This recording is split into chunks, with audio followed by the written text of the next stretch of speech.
조선, 일본, 서정주, 박정희까지 일본 놈의 충성스러운 앞잡이일 때 동상 걸린 손가락을 잘라가며 해방을 위해 싸웠던 건 백성들이다.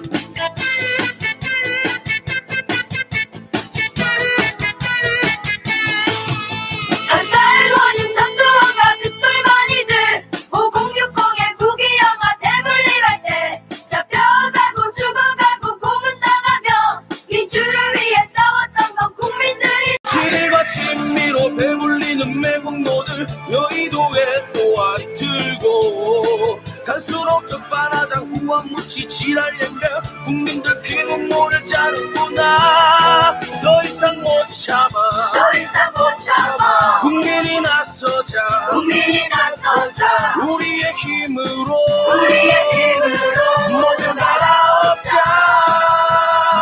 3.1 정신으로, 3.1 정신으로 5월의 노래로, 5월의 노래로 6월 함성으로, 6월 함성으로 역사를 만들자.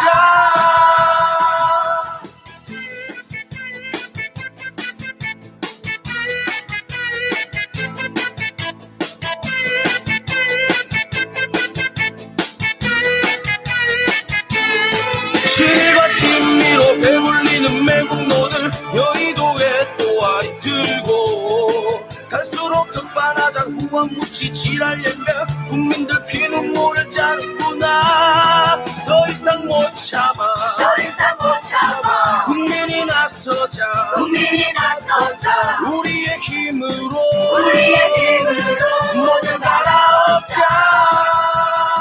3.1 정신으로, 3.1 정신으로 5월의 노래로, 5월의 노래로 6월 함성으로, 6월 함성으로 역사를 만들자.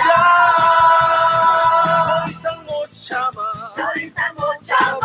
국민이 나서자, 국민이 나서자. 우리의 힘으로, 우리의 힘으로 모두 날아엎자.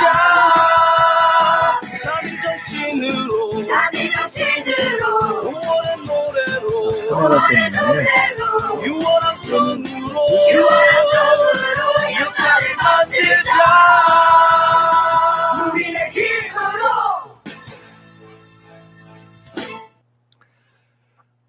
잠깐만요. 바로 시작하시지 말고 한 1분 정도는 이렇게. 이게 저 어차피 말이 안 나가는 거잖아요 지금. 지금 나가잖아요. 아 그런 거예요? 마이크 원이라고 드렸구만. 아 그래요? 어. 그럼 이제 헤어 말아요. 이럴 때는 날씨라도 좀 이렇게 언급하시면서 좀 들으시는 분들한테 여유를 좀 안녕하세요. 주십시오. 아 저는 지금 숨 쉬는 것도 정치다 해야 그때부터 이게 김민석 원장님이 푸나님한테 구박받고 있습니다. 네. 또 그래야 이러세요? 이게 또 되는 나쁜 건지 사람한테 알았는데. 그러세요. 아, 좀 진행을 좀 이렇게 뭐라고 해야 되나? 오프닝을 좀 만들어서 음. 진행하다가 안녕하세요. 뭐 김민석입니다. 그러니까 이렇게. 요거 구분을 하셔야 돼. 팟캐스트 녹음 이전에 요거는 유튜브 방송이기 때문에 팟캐스트 녹음이랑 상관없이 아주 부드러운 상황을 만든 다음에 그 다음에 저 춤을 쉬어라. 그러니까 우리는 또 숨 쉬는 것도 정치다 하고 나서 날씨 얘기도 그때부터 하고 또 그러는 건 줄 알았죠. 아 이게 정말 방송 초짜가 돼가지고 죄송합니다. 근데 원장님 역시 그 연설 스타일이에요. 그 야외에 나가서 연설하면은 뭔가 사람이 달라 보여. 얼굴 눈빛도 다르고. 역시 김민석은 그 야외에 풀어놔야 되는구나. 아니에요. 그냥 그날도 맘 먹고서 좀 조용히 해야 되겠다 하고 갔는데 마이크가 안 들리는 거예요. 그냥 그렇게 말로 하듯이 하면. 그래서 어쩔 수 없이 톤을 좀 높였죠. 원래 연설 잘하시잖아요, 연설을. 이제 연설의 시대가 아니잖아요. 이제 이를 숨 쉬는 것도 정치다로 넘어가야지 또 그거 얘기 나온다. 계속 또 그 주제로 둘이서 얘기하고 계셔. 이제 숨 쉬어요? 그러십시오. 숨 쉬어야죠. 이미 숨 쉬고 있는데. 숨 쉬는 것도 정치다. 이제는 숨 쉬는 것도 정치를 넘어서 숨 쉬는 것도 독립투쟁이다. 뭐 지금 이렇게 되는 거예요. 자, 숨 쉬는 것도 정치다. 162번째 시간입니다. 안녕하십니까? 오늘도 저희 또 이렇게 찾아뵙겠습니다. 저는 더불어민주당 포용국가 비전위원회 위원장 김민석입니다. 요새는 일본 경제 침략 대책 특위 부위원장이기도 합니다. 오늘 제 앞에 또 두 분 나와 계십니다. 더불어민주당 미래사무부총장 김현 부총장님 안녕하세요. 네, 안녕하십니까. 더불어민주당 사무부총장 김현입니다. 네, 그리고 처음 시작하기 전부터 저를 계속 구박해 주신 우리 새날 총재님, 푸른 나무님 나와 계십니다. 네, 안녕하십니까. 구박이 아니고요. 지도. 아, 지도 편달 감사합니다. 아니, 근데 세 명이 다니는 곳에 항상 스승이 있다고. 그래요? 예, 푸나 스승님 안녕하세요. 네. 예, 감사합니다. 네. 예. 근데 스승님께 하나 여쭤봐야 돼요. 저기 있는 양이는 언제 생긴 양이에요? 우리 들어오는데 양이가 있어요. 고양이를 주말에 집 근처에서 봤는데 새끼예요. 근데 쟤 너무 이쁜데. 근데 저를 막 따라와서 어떻게 해요? 일단 집으로 데리고 갔는데 집에 개가 있어요.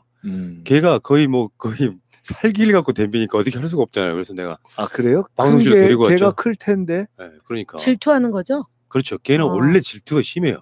겁나 원래 심해. 심한데 또 근데 개하고 고양이들하고 잘 지내는 애들도 있는데. 그러니까 얘가 너무 이쁘니까 그렇게 하는데 막 쟤 방송 근데 진짜 이쁘네. 방송 이 안에 들어오고 싶어가지고 그죠? 야옹야옹야옹 하고 있어요. 지금 저 크기로 보면은 쟤 한 달?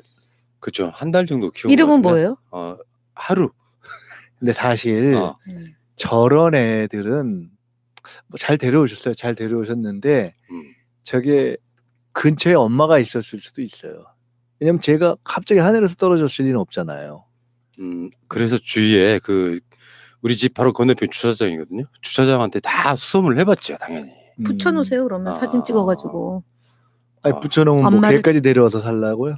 엄마를 찾습니다. 그건 어렵지. 개까지 데려올 수는 없잖아요. 혹시 집주인이 잊어버릴 수도 있잖아요. 그건 아닌 것 같아. 그거는 아니고. 근데 느낌이 사람이 키우다 버린 느낌이에요. 그래요? 야생 느낌이 아니고 누군가가 키우다 버린 느낌이라서 지금. 근데 저렇게 조그만 걸 버리나? 아니 문 열고 나왔을 수 있잖아요. 아니 꼬리 쪽이 살짝 기형이에요. 만져보면. 그러니까 보통 다른 고양이보다 좀 덜 날래. 순놈이에요, 암놈이에요? 암놈. 쟤 지금 울고 있잖아요. 벌써 소리가. 우는 게 아니라 원래 그래요. 원래. 푸나님. 그렇지 부르는 거예요. 푸나님님님님님 문 열어주세요. 요요요요요. 됐거든. 아까 30초만 하다가 만대더니 지금 1분 가까이 하고 있어요. 네. 자, 이제 또 오늘 저희가 보니까 쭉 지금 일본 얘기가 있고 마지막에 우리가 이제 지금 국회 얘기 조금 해야 되는데요. 자, 얘기 시작해 보도록 하죠. 오늘 첫 번째 주제는 우선 지금 일본과 진행되고 있는 경제 전쟁에 관련된 이슈들을 하나하나 먼저 쭉 짚어보는 것부터 시작을 하겠습니다. 저는 먼저요. 네. 대통령께서 어저께 그 수보 회의에서 얘기했던 거를 말씀하신 거, 그거 짚고 먼저 넘어가야 소개 좀 되는데 해주시죠. 특히 자유한국당에서 이걸 가지고 무슨 엉뚱한 얘기를 했다. 뭐 그러면서 대통령이 이런 얘기를 했을 줄 모르겠다라고 얘기하면서 남북 경협으로 평화 경제 실현에 단숨에 일본을 잡을 수도 있다. 이제 이거는 경제 규모와 내수 시장이 일본 경제가 우리보다 우위에 있다. 그래서 우리는 앞으로 남북 간 경제 협력을 통해서 일본의 이런 그 내수 시장이 우위인 점을 우리도 가능하다라는 얘기를 하면서 이제 끈질긴 의지를 가지고 서로를 신뢰하고 회복해 가는 길로 가겠다. 이렇게 이제 공동 번영의 청사진 그동안 얘기했던 것을 다시 한번 강조했는데 이걸 가지고 엉뚱한 소리라고 했으면서 무슨 신제국주의다라고까지 이제 막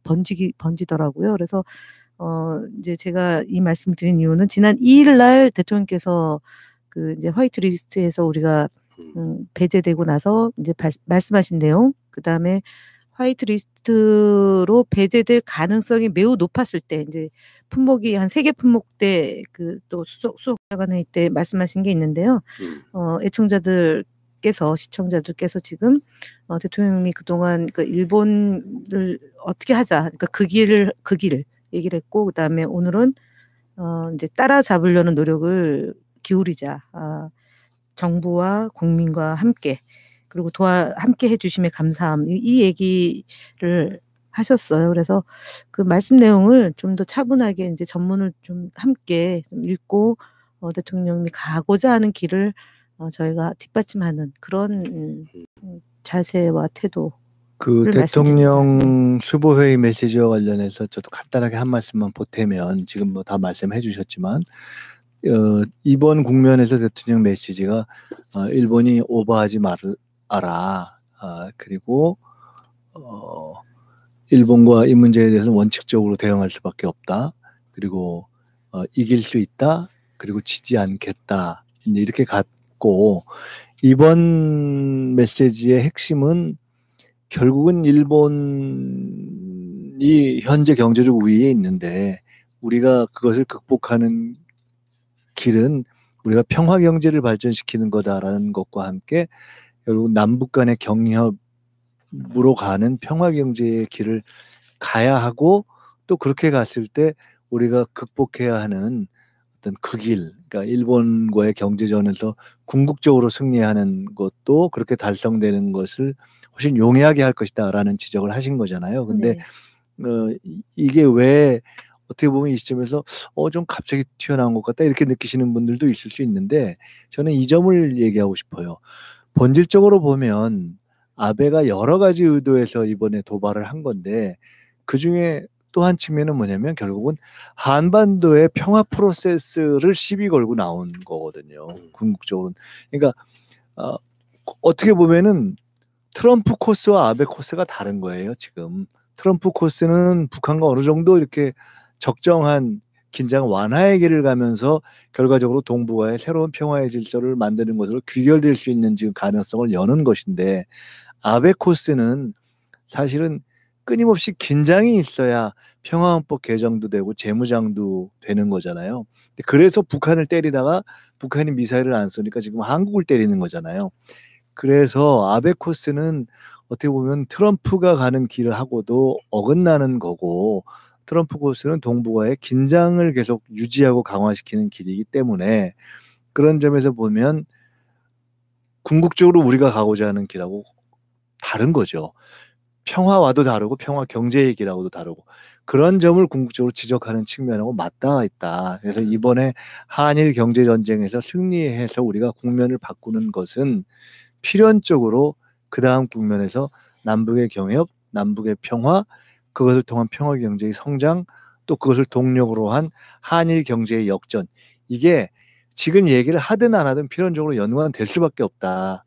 라는 것을 인식할 필요가 있다는 생각이 일단 들었어요. 그러니까 대통령은요, 뭐 일본의 무역 도발에 대한 해결책으로 남북 경협만 있다 이렇게 이야기한 게 아니고 여러 이야기 끝에 그럼요. 남북 경협, 평화 경제도 굉장히 새삼 중요함을 깨달았다. 절감했다. 그리고 근데 이것만 갖고 공격하고 있는 거예요. 이렇게 하면 뭐 내일 바로 남북 경협을 해서 바로 내일 한일 경제가 역전된다 이렇게 얘기하는 것도 아닌 거죠. 그러니까 그 맥락을 다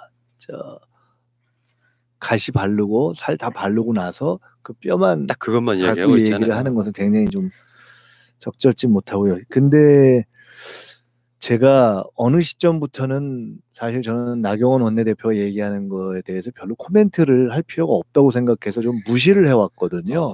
그러니까 어느 시점에는 좀 너무한다. 저 정도는 아니었는데 이렇게 생각하다가 좀 심하다 싶어서 공격도 좀 했고 그러고 난 다음에는 이젠 뭐 별 의미가 없는 것 같다 이렇게 해서 그냥 별로 코멘트할 생각이 없었는데 이번엔 진짜 해도 너무한 얘기가 나왔어요. 그러니까 너무 그 상대하기도 좀 지금 이 와중에 우리가 부품 국산화, 소재 국산화를 노력하고 기술 독립을 하려고 누구도 부정하기 어려운 또 우리가 억지로 원해서 우리가 무슨 뭐 자급자족 경제로 가려는 것도 아니고 또 모든 걸 국산화할 수 있다고 생각하는 사람이 어디 있겠어요? 사실 요새 세상에.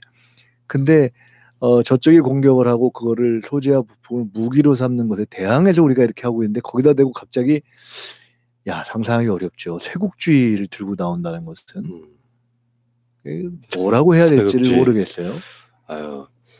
아유 답답하시겠어요. 정치권에 있는 아니 분들. 근데 이제 뭐 나경원 의원이 개인적으로 국회의원 개인의 신분으로 발언하는 거라면 뭐 무시할 수 있고 또 하지만 지금은 원내대표라는 신분이잖아요. 그런데 이제 신세국주의라고 얘기하면서 더 나아가서는 외교적 노력을 기울여야 된다. 아베와 만나서 대화를 나눠야 되고 통큰 협상을 해야 된다라고 얘기를 했거든요. 이거는 시계 바늘을 다시 돌리는 거죠. 그러니까 2018년 10월 달에 사법부의 판단을 존중해야 된다, 존중하고 일본과 끊임없이 대화를 시도했던 우리 정부의 노력을 깡그리 무시하고, 그러니까 10월 달에 그 사법부의 판단은 그냥 개나 줘라 하고 그냥 무조건 아베 총리가 주장하던 또는 그 정권이 주장하는 바대로 따라줘야 된다라는 다른 표현이잖아요. 그렇죠. 예. 네. 그렇기 때문에 이거는 굉장히 위험할 뿐만 아니라 결국은 본질, 자유한국당이 우리가 웃으면서도 얘기했고 진지하게도 얘기했던 아베 정권의 이중대라고 얘기하는 이 본질이 갈수록 더 노골화되고 있다라는 점에서 저는 시도 때도 없이 패야 된다고 저는 봅니다. 그러니까 어쩔 수 없이 이제 그럴 수밖에 없는 건데 이게 진짜 황당. 아니 근데 야 해도 아니 일본 내 요구죠. 결국은 그렇지 않겠어요? 일본 정부가 국제적으로도 좀 고립이 되고 있고요. 그러니까 부품 대한민국이 부품 소재 국산화한다는 게 그렇게 겁이 나냐? 전 이런 생각이 들더라고요. 나경원 그렇게 겁이 나나? 그리고 쇄국주의는 지금 우리가 저쪽에 공격해서 부품 소재 국산화하는데 갑자기 쇄국하는 건 어느 나라의 문을 닫지? 주어가 일본 아베 정권이죠. 예, 일본 아베 정권을 그 심기를 불편하게 하지 말고 그냥 해 달라는 것을 해줘야지. 왜 문재인 정부는 외교에도 무능하고 뭐 할 수 없는 부품화 시도를 왜 해서 쿼터를 건드리냐 이런 얘기잖아요. 도대체 자유한국당의 끝은 어디인지 진짜 이게 상상하기 어려운 수준의 얘기가 계속 나오고 있기 때문에 참 이게 그렇습니다. 그런가 하면 지금 이 경제 전쟁의 전선이 확대되고 있죠. 여러 가지 새로운 이슈들이 등장하고 있는데요. 프라님은 이렇게 경제 이슈, 그러니까 경제 전쟁에서 예를 들어 어떤 품목을 수입 수출 규제하느냐, 또 그에 대해서 우리 쪽에서는 또 어떤 품목에 대응하느냐 이런 것뿐만 아니라 다른 이슈들이 이렇게 또 이렇게 하나씩 둘씩 튀어나오고 있잖아요. 예. 그 중에 조금 관심 있는 게 어떤? 우리는 역시 방사능하고요, 도쿄올림픽, 또 지소미아 뭐 이런 부분이겠죠. 네. 사실 그게 가장 그 핵심이 될 것 같습니다. 예. 쥐고 있는 카드를 한국이 어떻게 쓸 것이냐 하는 이런 부분. 방사능 얘기부터 해볼까요? 방사능과 관련해서는 이제 우리 이미 국민들이 그 방사능과 올림픽을 연계시켜서 이거 방사능이 위험한데 여기 갈 수 있느냐라는 취지에서 일종의 그 불참 청원을 이미 전개하고 있는 바도 있고요. 이 방사능이 일본으로서는 굉장히 민감한, 그렇죠. 네, 아주 아픈 이슈죠. 그리고 건드리고 싶지 않고 말하지 않는 굉장히 쉬쉬하는 금단의 영역의 이슈인데, 그 말씀을 드리면 지금 이제 최재성 경제 침략 대응 특별위원회 위원장이 한 언론사의 인터뷰에서 이제 이 말씀을 하셨잖아요. 도쿄를 중심으로 여러 군데에서 분산되는데 방사능 기준치가 4배 이상 검출된 지역에 대해서는 좀 특단의 조치가 있어야 되는 것 아니냐라고 얘기를 했지만, 이 얘기는 우리가 먼저 한 게 아니고요. 지난번 5월 4일 도쿄에서 열린 G8 정상회의에서 원전 사고 성명을 이미 발표한 바 있습니다. 이때 이제 원전 가동 국가는 안정성을 확보해야 되고 안정성을 확보해야 할 국제적 책임이 있고, 소련 정부는 주요 7개국을 비롯한 다른 나라가 요청하는 모든 정보를 즉시 제공해야 된다라고 밝혔고요.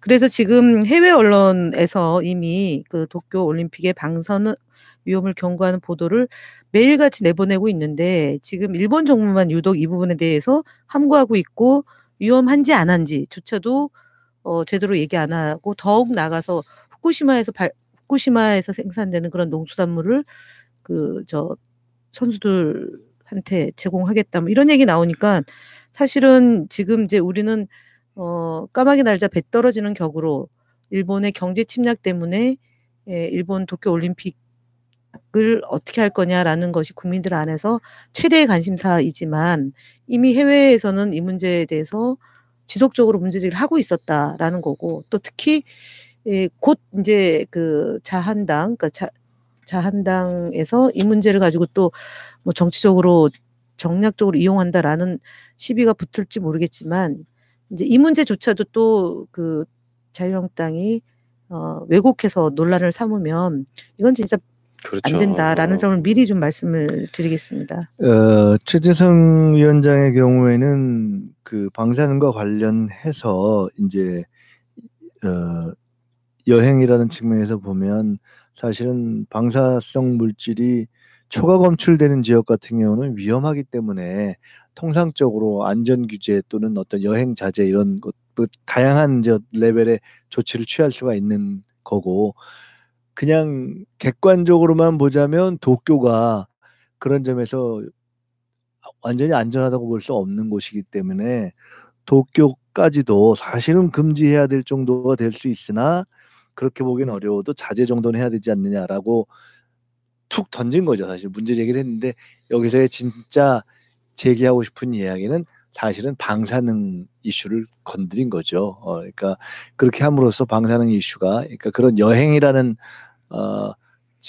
화두를 통해서 사실은 방사능 이슈를 간접적으로 제기했다 이렇게 볼 수가 있는 있고요. 그다음에 이제 리얼미터에서도 그 도쿄 올림픽에서 후쿠시마산 농수산물을 제공하는 것 관련해서 보이콧해야 하느냐는 질문에 응답자가 69%가 보이콧을 찬성하고 21.6%만 반대한다라는 답변이 나왔잖아요. 이 정도로 사실은 굉장히 예민한 문제이고 특히 국민의 생명과 안전에 대한 사안인 만큼 저는 우리가 이 문제에 대해서 정말 민관 합동 조사단을 구성까지 해서 어쨌든 이 방사능 유출의 농도를 좀 측정해야 되는 것 아니냐라는 얘기를 또 일각의 의원들도 제기하고 있거든요. 오늘 아까 오면서 이제 라디오 방송에서 문체위에서도 아마 근데 이제 그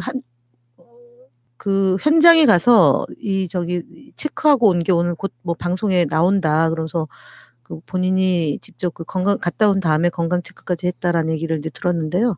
이 정도로 예민한 사안이다라는 게 지금 이제 감사한 건 또 아베한테 감사해야 되나요? 이 문제도 우리가 사실은 그 별로 심각성을 모르고 지나갈 뻔한 사안인데 아베 정권이 우리 내정 간섭을 다양한 형태로 해오면서 이 도쿄 올림픽에 가느냐 마느냐의 문제, 방사능 검증까지도 이렇게 얘기하게 돼서 이 보이콧 얘기가 나오니까 이제 저도 한 말씀 보태야 되는데 설명 겸 이제 사실은 그 전에도 이제 여러 가지 얘기가 있었지만 이제 당 쪽이나 정치권 쪽에서 얘기를 조금 빨리 한 중에 하나인데 저도 그때는 이제 그 산케이 구로다 기자가 질문을 하는 중에 외신간담 질문하는 중에 이렇게 물었었어요. 아니 일본이 그렇게 자격이 없고 문제가 있으면 그래서 동경올림픽 개최할 자격도 없다면 한국은 그러면 참여 안 할 거냐 참여 안 하는 걸로 봐도 좋겠냐 이렇게 묻더라고요. 엄청 빈정거리더라고요. 네, 그래서 제가 뭐 여러 가지 다른 답변을 한 중에 만약에 지금 이게 히틀러가 1936년인가요? 아마 베를린 올림픽이 있었을 거예요. 그게 처음으로 성화 봉송이 시작된 거고 거기서 이제 그야말로 그 독일의 국력을 보여주려고 했죠. 또 히틀러가. 근데 그렇게 하고 나서 그것이 이제 전쟁으로 가는 이제 길을 또 여는 하나의 쇼가 된 거죠. 근데 그런 것처럼 지금 아베가 이제 한국과의 경제 갈등을 통해서 양국의 긴장을 만들고 그다음에 일본의 지금 왕이 바뀌고 그리고 나서 올림픽으로 한번 쇼를 싹 하고 그걸 갖고 이제 지금 평화헌법 개정으로까지 가고 싶어하는 거기 때문에 또 그렇게 이용될 우려가 있다. 그래서 이번 차제에 아베가 이번 일에 대한 것을 완전하게 중단하고 그 원인이 된 과거사에 대한 사과까지 하지 않으면 이게 선수단의 참여 불참, 전통적인 의미에서 보이콧이라 그러면 불참이 그거잖아요. 우리 선수단 안 보내는 거. 그 문제와는 별도로 불매운동이 일어날 거다. 아마 한국에서 불매운동이 지금 일어나고 있는데, 근데 그 불매운동이라는 건 예를 들어 이런 거잖아요. 안 보고 안 가고 안 먹고 안 산다. 그러니까 뭐 표를 안 산다든가 또는 안 본다든가 관련된 음식물이라든가 또는 굿즈 같은 걸 안 쓴다. 이런 식으로 제가 이제 저는 아직 우리가 아마 고로다나 이쪽에서 의도했던 건 이런 걸 거예요. 지금 이제 당이나 정부에서 바로 보이콧이나 불참이다 이렇게 얘기하면 뭐 성급하다 어쩌고 이렇게 치고 나왔을 거고 또 참가한다 이렇게 지금 또 얘기하면 그 보이콧을 요청하고 있는 국민들의 여론과 또 분리시키려고 하는 그런 의도가 있었을 텐데 그 문제와는 별도로 어쨌든 불매운동이라는 민간 차원에서의 반응과 대응이 있을 것이다라는 이제 얘기를 한 거거든요. 그러니까 굳이 엄격히 따지면 이 보이콧과 그러니까 선수단 불참을 통상 이야기하는 보이콧과 불매운동은 좀 다른 건데요. 저는 그래서 이 문제에 대해서 이렇게 생각합니다. 우리가 국민적 입장에서 생각해 본다면은 한 4가지 정도가 요구가 있을 수 있는데 우선 지금의 경제 침략을 중단하고 사과하는 거, 두 번째로 원인이 되는 과거사에 대해서 사과하는 거, 세 번째로는 이 모든 것의 근본 원인이 되는 평화헌법 개정, 재무장 시도 이거를 완전히 영구 포기하겠다고 하는 거, 네 번째로는 최소한 올림픽에서 지금 방사능 시비가 있는 음식을 갖다가 먹이겠다고 하는 거는 이건 검증받거나 포기해야 되거든요. 완전히 그 리스크가 제로가 되도록. 이 4가지가 보장이 안 되면 이건 그 올림픽에 대해서는 적어도 대중적 차원에서는 불매운동을 할 수밖에 없는 그런 상황이 될 거다라고 저는 이제 보고 있어요. 저는 이게 뭐 정치권의 관여 여부를 떠나서 필연적으로 그렇게 전개될 거라고 보는 편이거든요. 이제 선수단의 참여 불참에 대해서는 이제 앞으로 계속 논의가 진전되겠죠. 근데 그게 우리 단순히 대한민국 선수단의 문제가 참여 아니잖아요. 아니잖아요. 아니죠. 그래서 전체... 저는 그것은 이제 예. 국제적인 문제가 될 거라고 보고 또 국제적으로 문제를 제기를. 그래서 저는 이것은 국제적인 민간 운동으로 제기될 거라고 보고 개인적으로 저는 적절한 시점에 방사능 이런 문제 등등에 대해서 저는 IOC에 이게 이제 우리 청와대에 우리가 불참하자라고 가는 문제를 뛰어넘어서 저는 IOC에 대한 문제 제기로 갈 수밖에 없다고 봐요. 가야 된다고 봅니다. 네. 이게 아니 적어도 먹는 거 분명히 그럴 거예요. 대부분의 나라들이 찝찝할걸요. 아니 그러니까 해외에서 이미 이 문제를 제기했기 때문에 저희가 가야 될 이 방향은 단순히 우리가 경제 침략 때문에 이 문제를 선도적으로 제기하는 것이 아니라 이미 제기된 거라면 그걸 좀 더 풍부화시켜서 그렇죠. 움직여야 되지 않을까 싶어요. 그래서 지금 이거를 제가 약간 우려하는 거가 기후였으면 하는데 이게 우리가 무슨 감정적 대응을 하는 것으로 야당이 또 공격할 소지가 있기 때문에 경제 침략 대책위원회에서는 이 문제를 좀 신속하게 저희는 그래서 이 문제를 현재까지는 적어도 그 선수단 불참을 뜻하는 보이콧과 그 대중적인 어떤 문제제기 불매를 분리해서 보고 있고 또 그 이후에 있어서의 방사능의 문제도 단지 우리의 어떤 그 즉자적 대응이 아니라 그러니까 모든 관련 국가나 관련 선수단의 안전과 연결된 문제로서 보고 있다는 선수들을 말씀을 보호해야죠. 드리고요. 그 지금 하여간 우리 정부에서도 우리가 또 일본을 방문하는 경우에도 여러 가지 우려되는 상황이 있을 수 있기 때문에 그에 대해서 주의해달라는 말씀이 있고 말씀 나온 김에 저기 하자면은 오늘 언론 보도에 보면 서울 중구인가요? 거기서 이제 구청장이 그러니까 구청에서 뭐 노 재팬 이런 걸 이렇게 건다 이런 것도 있는데 그에 대해서는 여러 가지 의견이 있는 것 같아요. 그러니까 그 국민들이 그냥 티셔츠에다가 노 재팬 이렇게 해서 불매운동을 뜻하는 것은 충분히 그 의사 전달이 충분히 되는데 거리에 쫙 노 재팬이 걸리면 이게 그런 불매운동의 의사를 뜻하는 것과 일본 국민 전체에 대한 어떤 뭐 반대 또는 거부, 뭐 반일 이런 거하고 조금 의사 전달에 혼동이 있을 수 있어서 노아베로 하는 것이 좋지 않냐 이런 의견도 제법 있더라고요. 그래서 아마 그런 등등은 취지는 저는 중구청에서 제기한 것도 취지는 그런 것일 것이다라고 생각하고 또 그렇다고 들었어요. 그래서 아마 그렇게 조금 더 명료하게 가는 쪽으로 정리되는 것이 아닌가 싶고요. 아니 그 부분에 대해서 한 말씀 드리면, 그러니까 그 일본의 경제 침략에 대해서 단호하게 맞서서 대응하겠다라는 것이 이제 정부와 당의 입장인 거죠. 거기에 따르는 구체적인 플랜은 각각의 그 국민들이 알아서 움직이는 건데요. 당의 방침은 명확한 게 노 경제 침략입니다. 아베의 경제 침략이기 때문에 그 문제에 대해서 그쵸, 논란이 당의 안 입장은 되게 하는 것이, 그러니까 그 공적인 위치에 있는 분 일본 국민 전체를 뜻하는 노일본은 아닌 거죠. 이게 일본 네.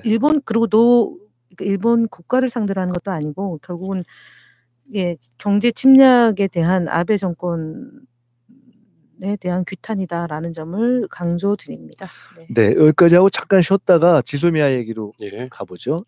지소미아는 이미 뭐 많이 다뤄지기도 했고 얘기가 많이 나왔는데, 그리고 당에서도 이미 지소미아에 대해서 과거의 신중론보다는 조금 더 적극적으로 이거는 결국은 정리할 수밖에 없는 거 아니냐 우리라는 얘기도 이제 나오고 있는데, 지소미아 얘기 관련해서 이제 어저께 정경두 국방부 장관이 신중하게 검토를 하겠다라고 얘기를 한 거에 앞서서 그 자유한국당 의원들의 이 행태를 한 번 더 지적하고 넘어갔으면 합니다. 지금 이 정경두 장관에게 북한을 옹호한다, 주적에 대한 대답과 북한 목선에 대한 거짓말 등 사사건건 북한을 변호하고 있다라는 얘기를 해서 어저께 이제 굉장히 국방위원회가 정해소동까지 있었는데요. 이 정치인들이 장관들을 불러서 질문하고 현안에 대해서 답변을 구하는 것은 뭐 당연히 국회의원으로서의 의무이지만, 이렇게 모욕적이고 모독줘서 자신이 이와 같은 이제 언론에 노출이 돼서 이름을 부각시키고 싶은 이 관종과 같은 정치인들의 태도에 대해서 진짜 이거는 분노하지 않을 수가 없고요.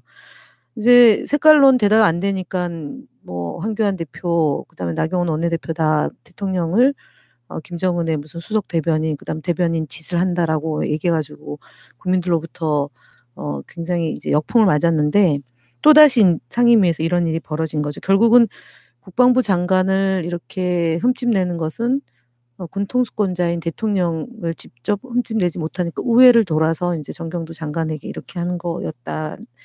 그래서 굉장히 좀 모욕으로 받아들여졌다. 저도 국민의 한 사람으로 같이 정치를 하고 있지만 정말 모욕적이다. 이런 일이 내년 총선 이후에는 좀 안 봤으면 좋겠다는 점 말씀드리면서, 지소미아는 사실은 초기에는 저희가 그 외교와 안보와 경제는 분리해야 된다라는 게 저희 당의 기조였는데, 화이트리스트가 적용되고 나서, 배제가 적용되고 나서 이해찬 대표 기자회견에서 이거는 심각하게 신중하게 재검토를 해야 될 사안이다라고 분노를 표출하셨고, 뭐 강경화 장관은 이전부터 이제 그런 입장을 내셨죠.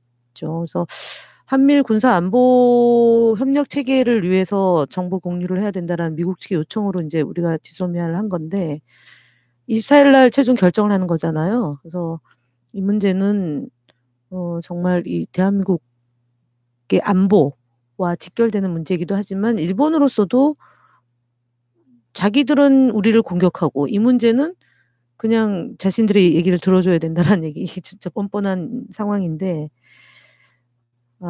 이걸 가지고 이제 미국이 어떻게 또 볼 것인가가 또 초미의 관심이기도 하죠. 그래서 어저께 장관은 이 문제를 기존의 뉘앙스랑은 좀 다르게, 보다 좀 적극적으로 이제 지소미아를 폐기할 수도 있다는 톤까지 가져간 거죠. 그렇게 봐야 되는 거 아닌가요? 지소미아는 이름이 너무 예뻐서 이걸 버리면 안 될 것 같은. 근데 실제 지금 프레임 그렇게 돼 있잖아요. 우리가 그 지소미아 카드를 꺼내지 않았었다면 모를까. 지금 이미 이걸 파기할 수도 있어라고 꺼내놓고 있는 상태에서 24일 지나도록, 그러니까 24일 지나면 파기를 못하고 1년 더 연장되는 거 아닙니까? 그러니까 이 상황에서는 이렇게 봐요. 그 일본과의 무역 전쟁에 있어서 이기는 카드로 써먹을 수밖에 없다. 이게 일본이 지소미아 카드를 딱 들고 있었는데 화이트리스트 제외하는 것을 강행했을 때 우리가 그걸 파기하지 못하면 저는 일본 불매운동의 불씨가 꺼져버린다고 생각해요. 저는 지소미아 부동이, 제가 부동이라고 저는 계속 표현을 해왔고요. 근데 좀 부동이가 불가피하다고 봅니다. 예. 안 그러면 일본이 우습게 보고 또 미국이 불편하다 이렇게들 말씀하시는데 미국이 좀 불편해도 되는 거죠. 그리고 불편해야지요. 네. 그리고 이것에 대해서 야 이거 문제 있지 않느냐라고 얘기하는 국민들의 정서에도 맞지 않고 하기 때문에 그다음에 뭐 법률적으로 전혀 하자가 없고요. 부동의 하면 그 남아 있는 기간 동안에 정말 계속 하고 싶으면 그 계속 하고 싶은 사람이 또 뭔가 얘기를 하겠죠. 그럼 또 다시 생각해 볼 수 있는 거기 때문에 네. 저는 이건 뭐 그리고 이미 사실상 지소미아의 전제가 되는 안보 신뢰에 대해서 야 우리가 신뢰하기 어렵다고 해서 전제를 깼기 때문에 이건 뭐 굉장히 자연스럽고 필연적이고 불가피하다 이렇게 보고요. 그 아까 이거 조금 다른 얘기인데 아까 했던 얘기 중에 저희가 노 재팬 노 아베 이런 얘기 했었잖아요. 그게 결국 이런 거 아니겠어요? 우리가 이 과정에서 일본의 아베를 중심으로 한 신군국주의자들과 일본의 양심 또는 보통 사람들 경우에 따라서는 돌아가는 게 뭐지? 이거 잘 모르고 있는 보통 사람들을 구분해내자. 그래서 이른바 적은 최소화하고 아군을 늘리자 하는 이제 그런 얘기 아니겠어요? 조금 이따 우리가 이제 핫도야마 총리 얘기도 할 텐데 제가 여기서 한 가지만 소개해드리고 싶은 것이 8월 6일 이 아마 이제 여러분이 들으실 때는 8월 6일이 어떻게 되나요? 오늘이에요. 그러니까 들으시는 이제 시간이 8월 6일인데 이날이 어떤 날이냐면요. 히로시마의 원폭이 떨어진 날입니다. 묘하네. 네, 히로시마의 원폭이 떨어진 날이어서 일본에게는 뼈아픈 날이죠. 근데 그게 다 결국은 전쟁을 일으킨 잘못 때문에 피해는 민간인들이 받고 또 그중에 상당 숫자는 그때 있었던 조선인들이었어요. 그래서 히로시마 시청은요. 8월 6일이 평화기념일로 쉬는 날입니다.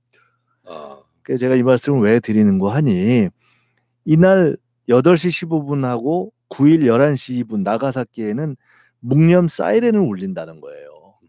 그러니까 어떻게 보면 우리는 이런 것에 대한 동정과 연민이 있는 거죠. 그래서 정말 이런 어떤 원폭이 다시 안 터지고 전쟁이 다시 발생 안 하고 그래서 민간인에게 이런 피해가 안 나는 세상을 가야 되는데 그런 점에 있어서는 여러분 이번에 그 뉴스 보셨겠지만 일본이 표현의 부자유전이라는 거를 하는 데서 그 소녀상 전시했다가 그거를 상당히 많은 사람이 보기도 하고 그걸 계속 하라고 하는데 결국 일본 정부에서 막아서 일본의 표현의 부자유를 알리는 전시회가 돼버렸잖아요.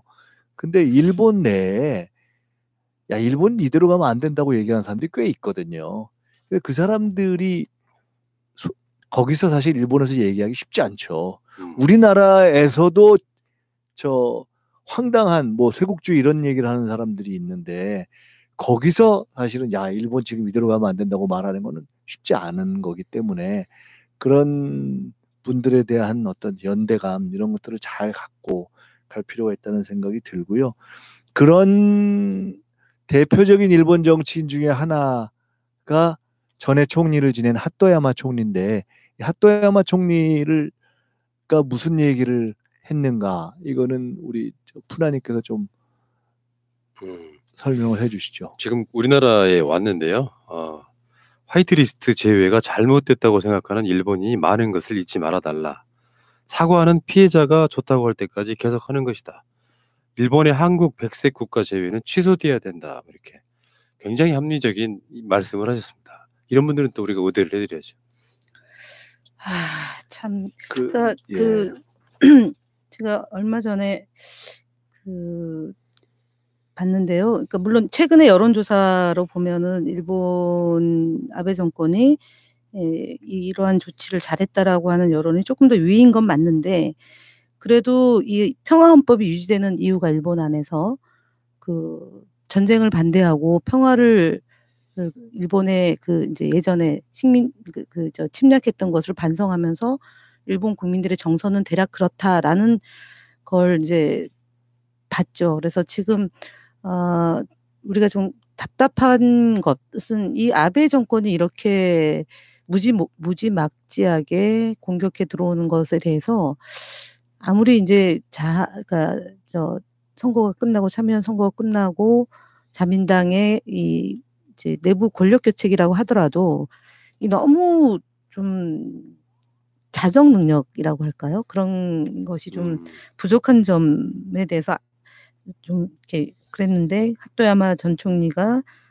얘기한 것 그래서 한일 관계를 진전시켜야 한다는 바람을 밝혀서 많은 박수를 받았다라는 점인데요.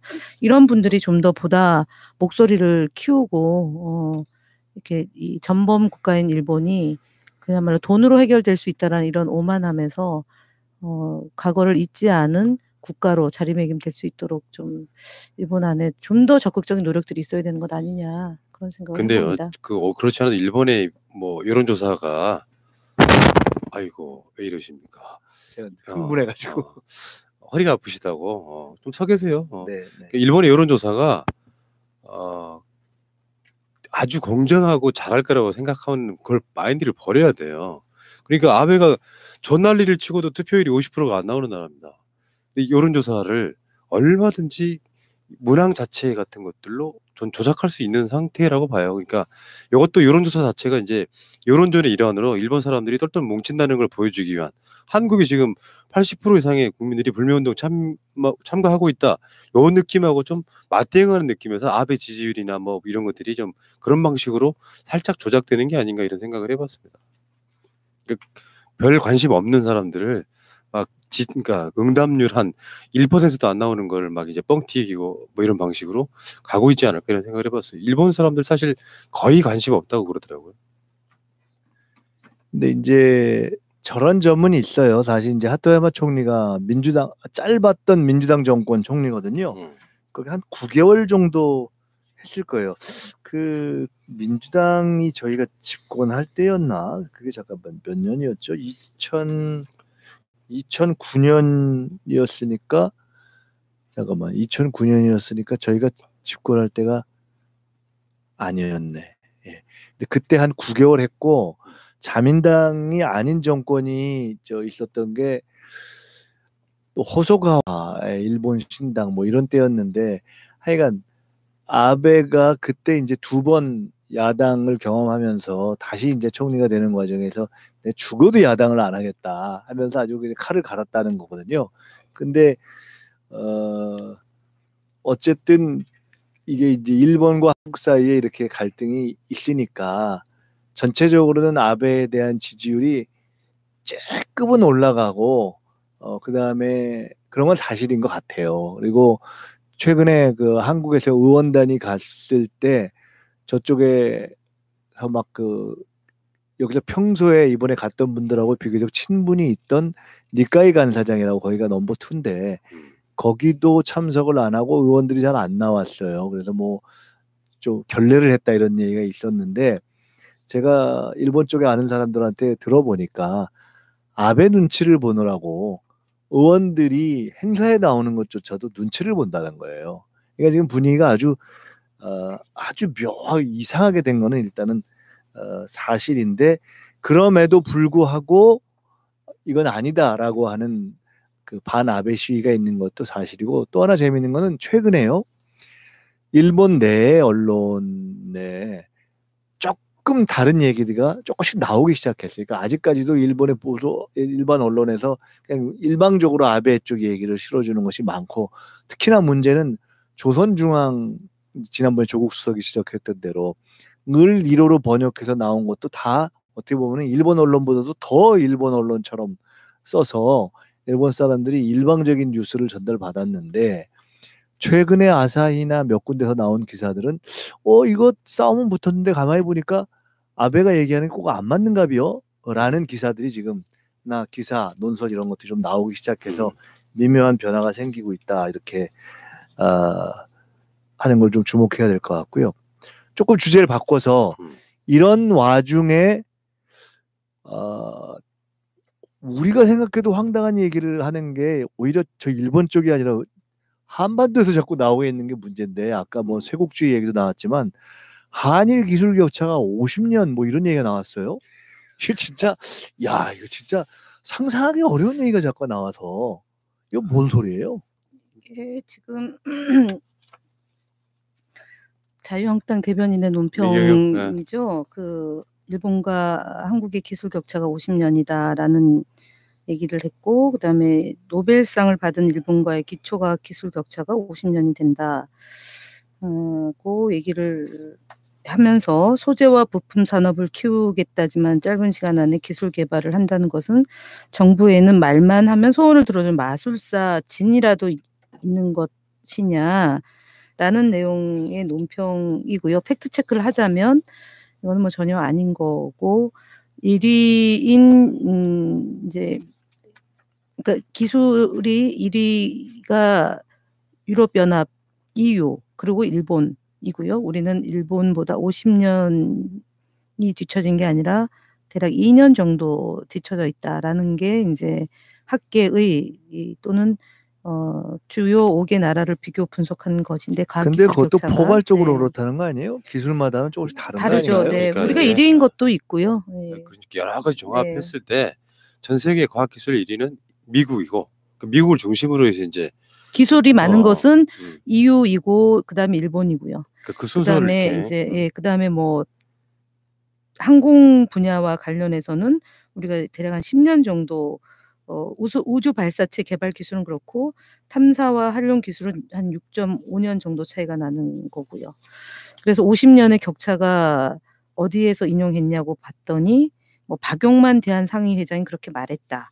현장에서 느끼는 기초 기술의 격차가 50년이라고 했다는 말을 인용했다. 이런 거거든요. 근데 그래서 그 사실은 이거였어요. 기반 과학과 기술 수준이 당장 따라잡을 수준이 아닌 것들이 있다. 이런 것들을 따라잡으려면 반세기가 걸릴지도 모른다. 요걸 대략 이제 느낌을 얘기한 거겠죠. 그런데 이거를 50년이다라고 얘기하는데 그러면은 그러니까 늘 뭐 자유한국당이 우리가 못 살고 일본보다 뒤처졌다. 그래서 일본이 하자는 것을 다 해야 된다는 거는 100년 전에 그 일본에게 나라를 바치자고 했던 조공하자고 했던 친일 분자들이 얘기한 것에 맥을 같이 하는 건데, 그러니까 적어도 이 논리라면 자기네들이 그동안 외쳐왔던 산업화 세력의 한 축과 민주화 세력의 한 축으로 오늘의 대한민국을 일궈냈다라고 얘기하는 그것조차도 부정하는 말이 되는 거거든요. 그래서 물불 안 가리고 문재인 정부를 공격하기 위한 건데 문재인 정부는 들어선 지 2년 좀 넘었고요. 직전에는 이명박 박근혜 정부였고 그전에는 김대중 노무현 정부였고 그전에는 김영삼 정부였잖아요. 그렇기 때문에 50년이라는 기술 격차를 나오도록 그럼 뭘 했느냐라는 얘기를 맞습니다. 하지 않을 수가 없는 거예요. 그래서 지금 모든 책임을 문재인 정부와 뭐 문재인 정부에서 활동하고 있는 장관들에게 묻고 싶은 것 같은데요. 이 정말 자유한국당의 진이 폄훼 발언, 진이 보셨어요 알라딘? 진이 알라딘이 뭐 1000만 넘었다고. 진이잖아요. 알라딘에 나온 진이. 제가 네. 봤겠습니까? 저는 봤어요. 아직 기생충도 못 보고 있는데. 어머 안녕. 어머 어떡하죠? 기생충도 아직 못 보셨어요? 볼 시간이 없어요, 진짜로. 여러분 진짜 우리 표를 좀 보내드릴까요? 하나님한테 시간을 보내죠. 좀 보내드리든가 휴가 진짜. 보내죠, 휴가. 두 분이 여기서 그럼 제 대신 방송을 좀 해주시면 갔다 아니 한 주 쉬죠 뭐. 싫어요. 안타깝다. 그렇지. 근데 지금 그 기생충이 이제 케이블 TV나 위성 TV 쪽으로 내려왔습니다. 아니 그것도 못 보잖아요. 볼 수 있어요, 그건 이제. 지정 생존자 저 어저께 그 커트하는 거 2분짜리 10편 봤는데. 그러니까 어쨌든 지금 내가 그렇지 않아도 이것 때문에 방송에서 쌍욕을 엄청 했었는데요. 이거요? 방송에서. 그래서 어쩌라고. 문제는 50년이라고 말하면서 포기해 이런 뜻 아니에요. 그렇죠. 그러면서 한 얘기가 아까 세국주의도 그렇고 다 그런 거예요. 사실. 일본 왜 문 닫냐. 아베 총리랑 만나서 대화를 해라. 야, 이거 통큰 합의를 하라. 이건 기술 뭐냐면은 독립 이런 거 할 생각하지 말고. 그렇죠. 하지 말고 징용 배상 문제도 참, 일본이 진짜. 제안했던 한국 기업과 일본 기업과 한국 정부가 배상하라라는 거고 우리는 이미 다 했다. 한일 청구권으로 당시 1965년도 이미 국가 간의 배상을 통해서 다 했다라는 그 논리를 그대로 말하고 있는 거죠. 녹여 있는 거죠. 참, 진짜 참. 자, 그 여기까지 하도 좀 황당하니까 네. 이게 좀 머리가 정리가 안 돼서 잠깐 쉬고 그 예. 자유한국당 얘기를 아예 나온 김에 좀 더 해보죠. 그 황교안 대표가 왜 또 죽을 힘을 다하겠다 그럽니까? 이 와중에 뭐 갖고 죽을 힘을 다하겠다 그러는 건가요? 나 이분은 진짜 이게 내가 봤을 때요 자유한국당의 사람들은 뭔가 좀 집단적으로 어떤 최면 상태에 빠진 게 아닌가 싶어요. 그러니까 이게 보세요. 나라가 너무 어렵다. 위태롭기 그지없다. 어쩌다 이 지경이 됐는가. 답답하다. 문재인 정권은 제대로 된 해법을 내놓지 못하고 있다. 그래서 내가 이제 또 장애로 나가서 아니 장애 나가서 뭐 한대요? 아니, 아니요, 그 현장 최고위원을 해가지고 경제 정책을 전환하지 않고서는 결국 밑빠진 독에 물 붓기에 지나지 않는다. 최저임금 인상, 근로시간 단축 등을 전환 대상으로 주목을 한 거고 나경원 원내대표는 소득주도 성장, 반기업 포퓰리즘을 폐기하라. 이제 이렇게 얘기를. 그러니까 이게 지금 너무 비약된 게요.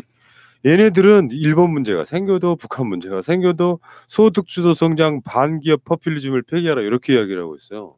이게 지금 사실상 이런 부분이 있거든요. 그러니까 자유한국당 등의 쪽에서는 소주성 폐기하는 게 이제 지상 목표인 것처럼 사실 그게 목표라기보다는 그 어떤 약점을 잡았다 싶어가지고 막 그 한 놈만 때리는 이런 전략 같은 느낌이 하나 있고 일부 진보 쪽에서는요 또 어떤 얘기가 나오냐면은 이게 일본 무역 전쟁 그 여파 때문에 또 대기업들한테 또 공정하지 않은 걸 지금 해주려고 하니까 문제다. 뭐 어쩌라는 거야 이분들 진짜. 아니 뭐 얘기야 다종다기하게 나올 수 있는데 나경원 원내대표 이제 앞서도 그 신제국주의 얘기했지만 아니 쇄국주의. 신세국주의. 근데 그 얘기도 신제국주의를 표방하고 있는 일본을 편드는 얘기잖아요. 그래서 안보는 우리 민족끼리, 경제는 자력갱생. 문재인 대통령의 신세국주의가 우리 대한민국을 다시 구한말로 돌리고 있다. 척합의를 새로운 우를 범하지 말라. 며 외교 교류와 상호 이해 바다로 나아가야 한다. 이렇게 얘기했는데 예, 메시지를 쓰는 분이 장학생인가 봐요. 제가 봤을 땐 직접 쓰나 봐요. 이렇게 어려운 말. 근데 저기 어려운 진짜 말. 우리가 빨리 나경원 원내대표 이거 메시지 써주는 사람을 빨리 바꾸라고 요구해야 돼요. 요즘 제가 지지율을 떨어뜨리는. 제가 봤을 때는 그 참모들이 그렇게 멍청할 리가 없고요. 나경원 씨가 직접 써서 직접 쓰는 그럴까요? 것 같습니다. 예. 이런 메시지 쓰는 건 나경원이 쓰는 건 직접 쓰는 것 같아요. 그럴까? 저는 그래서 빨리 메시지 쓰는 사람을 바꿔라 그러려고 그랬는데 야 그거 안 돼. 아니, 빨리 그것도 본인이 아니라 원내대표를 이거나요? 그만둬야 메시지 돼요. 쓰는 사람을 본인의 딴 사람으로 바꾸면 되죠. 틀린 말 아니세요. 그건 맞네. 자기가 쓰지 말고 빨리 그렇지. 그러면 딴 사람 보고 좀 써달라고 해라. 야, 근데 이게 좀 심해요. 이게 조금 어떤 시점에서 지지율이 조금 빠질 때 아베를 때리는 척을 한 번 정도 했거든요. 그 다음에는 여전히 똑같습니다.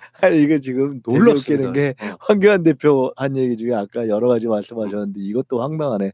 싸워서 이기자는 말 누가 못하나 정부와 여당이 해서는 절대 안 된 말. 그러면 어쩌란 말이야 진짜. 아베에게 항복하라는 거죠. 정말. 이걸 주어를 넣어서 한번 읽어볼까요? 아베와 싸워서 이기자는 말. 정부와 여당이 해서는 절대 안 될 말. 누가 못하나. 그러니까 아베와 싸우지 말고 정부와 여당은 싸우자는 얘기하지 말고 아베와 하지 말라는 거니까 결국은 문제 해결을 위한 해법을 찾아야 되는 게 바로 얘기했던 외교와 교류 상호 이해의 바다로 나아가야 한다 거잖아요. 그러니까 연결을 지으면은 답이 다 있는 거죠. 그러니까 아베에게 항복하라. 그러니까 여기요 지금 자유한국당이 정말 잘못하고 있고 역사에 남겨야 될 부분은 그런 거라고 생각합니다. 이 싸우면 대한민국이 물러설 수 있는 지점이 없었어요. 애초에 명분대로 했는데 뭐 거기에 뭐가 있겠습니까? 근데 이 상황에서 자유한국당이 다시 말씀드리지만 자유한국당 여러분 한 분이나 듣고 계신다면 이 상황에서 대한민국 정부가 싸울 때는 거들기 싫으면 침묵이라도 해주는 게 도움이 되는 휴가, 거예요. 국내 여행이라도 네. 다니시면서 근데 이 상황에서 자유한국당은 있잖아요. 내가 이런 말 딱 막 짚고 싶은 게 국민의 고통을 살피고 이 나라를 위한 문제 해결 방향과 해법을 제시해야 된다. 해법이 딱히 나올 수가 없기 때문에 지금이라도 종합 대책 등을 통해서 여러 가지 기초처를 키우고 있는 것이고 외교적 노력하고 있는 것이고 하고 있어요. 그러니까 할 수 있는 바는 최선을 다해서 지금 하고 있는데 문제 해결 방향과 해법을 제시하라고 하면서 본인들은 그 해법을 제시하라고 하는 게 아베를 만나라를 지금 만나고 소득주도 성장을 폐기하라, 폐기하고 요거 최저임금하고 주 52시간 아베 말 좀 들어주세요. 지금 그런 아니 거죠. 아베에게 말을 들으라는 게 아니고 아베에게 아니, 무릎 그러니까 꿇으라는 얘기죠. 황교안 이야기나 나경원 이야기가 어. 문재인 대통령한테 아베 말 들어주세요 이렇게 지금 무릎 외치고 있는 꿇어라. 거예요. 무릎 꿇어라. 무릎 꿇고 들어라. 들어라. 왜 우리나라한테 문을 닫으세요? 이거 아니에요 지금 미치겠다. 우리나라한테 아니, 지금 우리나라의 문을 닫지 말라가요. 우리나라의 한테 문을 닫지 말라. 식민지 본국인 일본 말을 왜 안 듣니? 아유, 참. 아직도 우리는 식민지인가?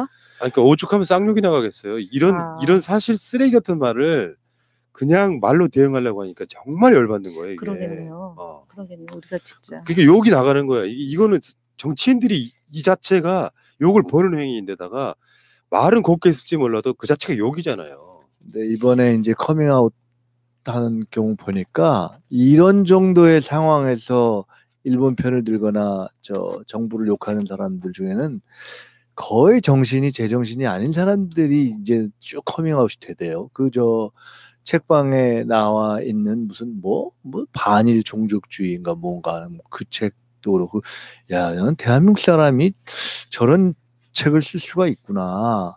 그리고 저 광화문에 가서 뭐 그 여자 그분 누군가요? 유명하대요. 뭐 주옥순이요? 아베에게 뭐 사죄함. 주옥순? 야 진짜. 나 아베 진짜. 총재님 사죄드립니다. 주옥순은 자유한국당의 간부이기도 하잖아요 지금. 그러니까. 홍보소통위원회 부위원장인가? 진짜 죽겠다 진짜. 엄마 부대라고 유명합니다. 엄마 이름이 참 그 여자 때문에 엄청 망가지고 있습니다. 자, 아베와 아베 비슷한 소리 하는 분들 얘기 그 정도 하고요. 네. 우리 국회 돌아가는 거 잠깐 이렇게 파악 차원에서 몇 가지 말씀드리겠습니다. 지금 원래는 이제 국회 사개특위가 진도가 좀 나갔어야 되잖아요. 근데 지금 뭐 지지부진 하지 않습니까? 요 관계에 그 물론 팩트를 조금 우리 김현 부총장님이 그래도 국회 돌아가는 얘기를 조금 정리해드려야 되니까 이 말씀 좀 해주시죠. 지금 그 말씀대로 사법개혁 특위 안에 검경 소위가 있는데 이게 이제 지금 공석으로 되어 있고요. 그 다음에 정치개혁 특위에도 지금 공석으로 되어 있으면서 논의가 지지부진하고 있다라는 건데 지금 공수처법안은 사개특위에서 이제 그 논란이 되는 것은 공수처 설치와 관련해서 그러니까 백혜련 의원 안과 권은희 의원 안이 지금 다 패스트트랙으로 지정이 돼 있고 그래서 이거를 다뤄야 되는데 지금 다루고 있지 못하다라는 거죠. 모두 그러니까 그 법원 법조개혁 소위위원장이 이제 김도우 모험으로 교체되면서 두 소위를 새로 다 뽑아야 되는데 이것조차도 안 되고 있다라는 거죠. 그러니까 결국은 예전에 5.18 특조위 위원도 제때 안 돼가지고 몇 달 계속 공전해가지고 방해하는 거랑 마찬가지로 공수처법이 논의가 되지 못하게 하기 위해서 회의는 열렸지만 위원장을 자유한국당의 유기준 위원장을 빼는 거 말고는 그 소위원회를 선출을 못하는 걸로 끝난 것입니다. 네. 지금 자유한국당 쪽에서는 뭐 사법개혁, 특히 공수처 설치는 안 되길 바라고 있는 거잖아요. 아마 그러면 사실상 이번 국회 때는 힘들지 않을까요? 라고 조심스럽게 한번 여쭤보고 싶은데. 그렇죠. 지금 예. 다시 선거 다시 해가지고 21대 때 다시 해야 되는 이런 분위기가 좀 있을 것 같고. 지금 이제 바른미래당이나 민주평화당 안의 사정을 내부로 들여다보면 거의 뭐 유승민 전 대표와 그다음 손학규 대표 간의 그런 감정의 싸움이 완전히 어마어마하대요. 도를 넘어서고 있잖아요. 거기다가 지금 민주평화당도 초읽기에 맞습니다. 들어간 거고 결국 여야 사당이 합의해서 진행됐던 이 패스트트랙 네. 법안이 또 정당 간의 이합 집산이 되면 누구한테 책임을 누구가 주체가 되는 거 애매하고 정개특위 사개특위가 다 지금 애매해지는 거죠. 그렇죠. 이게. 참.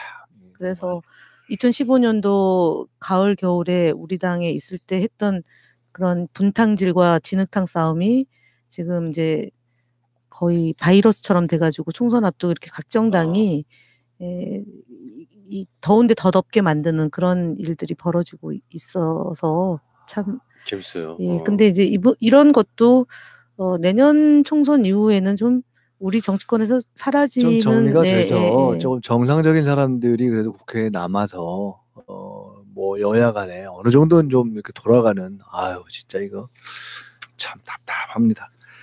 그 민주당이 7월 31일로 그 권리당원 내년 총선을 앞둔 경선에 대비한 뭐 꼭 그것 때문만은 아니지만 그 주로 그것 때문에 많이 막 집중적으로 이렇게 그 권리당원들의 모집이라든가 참여 동료라든가 또 참가가 많이 이루어졌지 않습니까? 그게 7월 말로 끝났습니다. 그렇게 했는데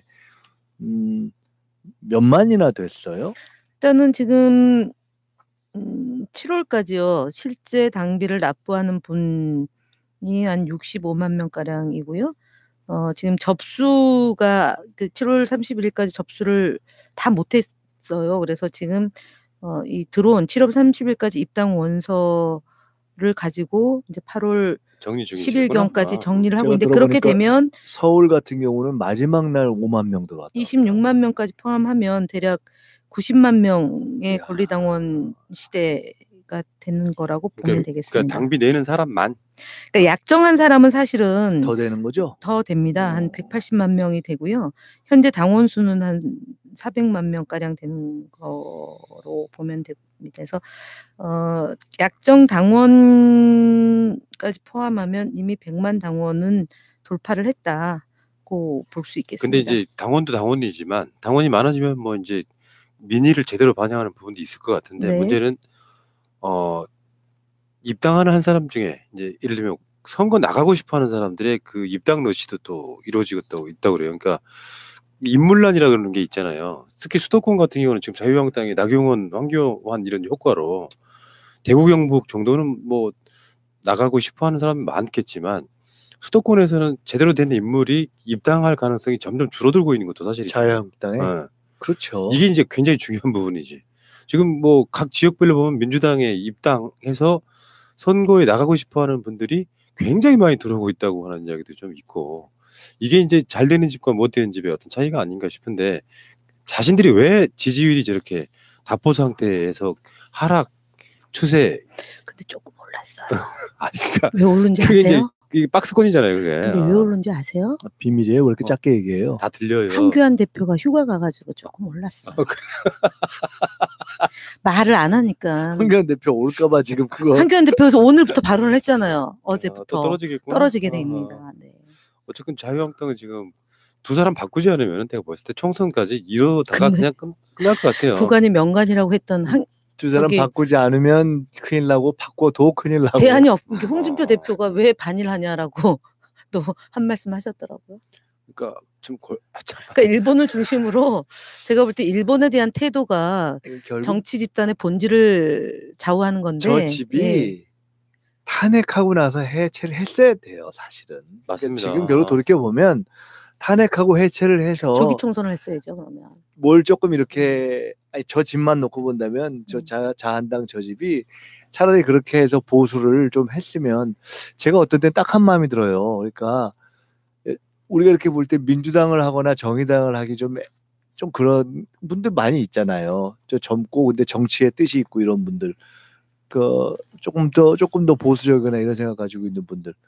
근데 그분들이 정치를 하고 싶은데 갈 수가 없는 거예요, 진짜. 저기가 자한당이 너무 개판이니까. 그래서 야, 저게 좀 정상적인 보수 정당이 되려면은 그때 다 해체를 했었어야 돼요. 저거. 아니 해체를 하면 뭐 합니까? 그 정치인이 그대로 아니 그 다 해체해버리고 뭔가 어. 새로운 그나마 조금 괜찮은 사람들이 그나물의 그 밥인 거 아니에요? 배지를 떼지 않은 한은 상징적인 측면에서는 해체를 하는 게 맞죠. 뭐 네. 다시 뭐 이합 집산하더라도. 그러니까 딴 당이 하나 만들어졌어야 되고 어. 좀 새로운 사람들로 해서 그게 안- 바른당이었잖아요. 근데 거기 있던 사람들이 나갔는데 거기도 거의 그렇고 결국 내년 총선 지난 다음에 네. 새로운 사람들로 아마 그렇게 될 것 같아요. 네. 네. 저기 새로운 사람은 아니 그러니까 저희 더불어민주당에 많이 있을 아, 거고 자유한국당에는 아니, 그러니까 소수만 싹 남아서 떨어지니까 소수만 이제 남아서 새로 짜야지. 원내 교섭단체 정도 되는 그런 꿈을 꿔봅니다. 제가 요즘에 느끼는 건데 정치인이고 뭐 유튜브 하는 사람들이고 간에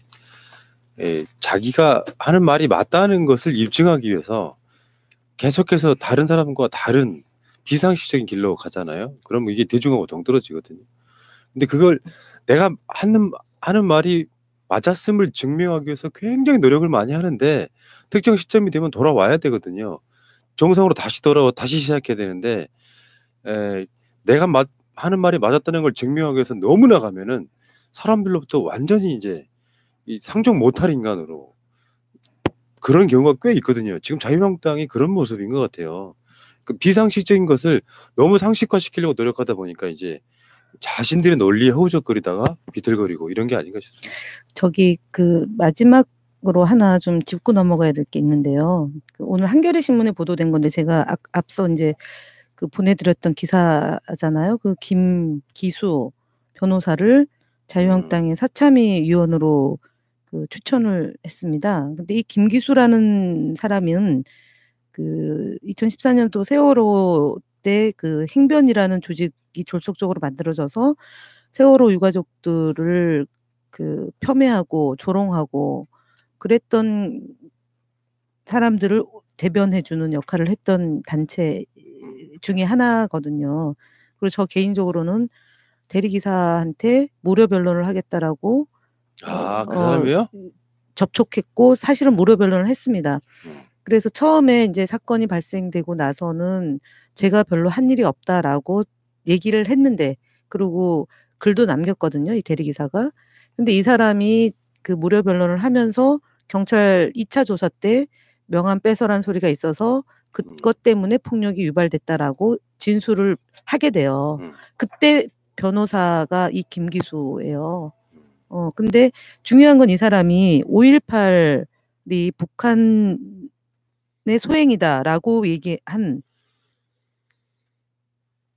거거든요. 근데 나경원 원내대표가 뭐랬냐면은 그걸 몰랐다. 보도한 진짜 심하네. 그걸 몰랐다. 그래서 또 논란이 될 거라고 보여집니다. 그래서 결국은 이 세월호를 가지고 결정적으로 정치적으로 악용하고 유가족들을 괴물 집단으로 만들었던 내 역할을 아주 충실히 했던 사람을 사참위 위원으로 만든 것은 결국 또 무력화시키려고 하는 그러네요. 자유한국당의 저질 정치의 표본이다. 몰랐을 리가 없잖아요. 그 제2기 특조위 때다가 세월호 사건을 그렇게 대한 자를 특히 위원으로 넣는다는 거 황전원하고 똑같은 케이스이죠. 네, 지금 그래서 이거는 가족들 사이에서도 이미 논란이 되고 있고요. 그래서 자유한국당이 뭐 자기가 편견을 가지고 한 일이 없다라고 이렇게 강변하는 사람을 또 저기 추천을 해서 야, 진짜 힘 빼는 일이 없었으면 합니다. 그분은 왜 그러는지 모르겠어요. 나경원 원내대표 사람 같지도 않아요. 이런 자리에 그런 사람을 앉히면 어떻게 하자는 그러니까요. 이게 한두 번이 아니잖아요. 그리고 이게 가습기 살균제와 관련된 전문가였고 그와 관련된 사람을 추천을 해야 되는데 전혀 동떨어진 사람을 또 추천하게 된 거라고 봐야죠. 아이고 참. 그래서 저는 어저께 사실은 한숨 나와요. 이 기사를 이제 이 기사와 관련해 가지고 김기수 변호사를 다시 한번 이 소환해 내면서 또 제가 고통을 겪어야 되는 상황이다. 그 이야기는 또 다른 네. 방송들에서 엄청나게 한번 까드리겠습니다. 네. 자, 그럼 오늘은 여기까지 하고요. 다음 시간에 또 뵙도록 하겠습니다. 오늘 다들 수고하셨습니다. 감사합니다. 고맙습니다. 얘 진짜 심각한 사람이에요. 자, 새날은요 지금 이따가 6시에 다시 오겠습니다. 오늘은 6시, 8시 반 방송 2개 있습니다.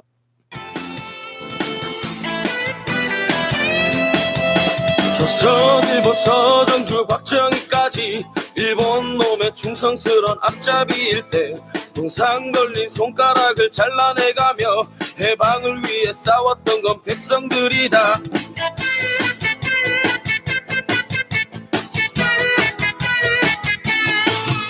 한살원님 전두환과 그 똘마니들 5060의 부기영화 대물림할 때 잡혀가고 죽어가고 고문당하며 민주를 위해 싸웠던 건 국민들이다. 실과 친미로 배불리는 매국노들 여의도에 또아리 들고 갈수록 적반하장 후원무치 지랄연명 국민들 피눈물을 짜는구나. 더 이상 못 참아, 더 이상 못 참아. 국민이 나서자, 국민이 나서자. 우리의 힘으로, 우리의 힘으로 모두 갈아엎자.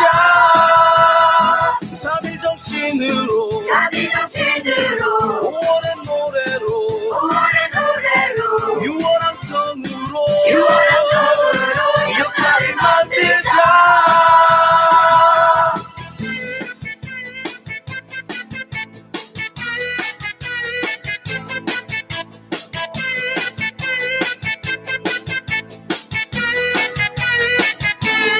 실과 진미로 배불리는 매국노들 여의도에 또아리 들고 갈수록 적반하장 후원무치 지랄연명 국민들 피눈물을 짜는구나. 더 이상 못 참아, 더 이상 못 참아. 국민이 나서자, 국민이 나서자. 우리의 힘으로, 우리의 힘으로 모두 갈아엎자.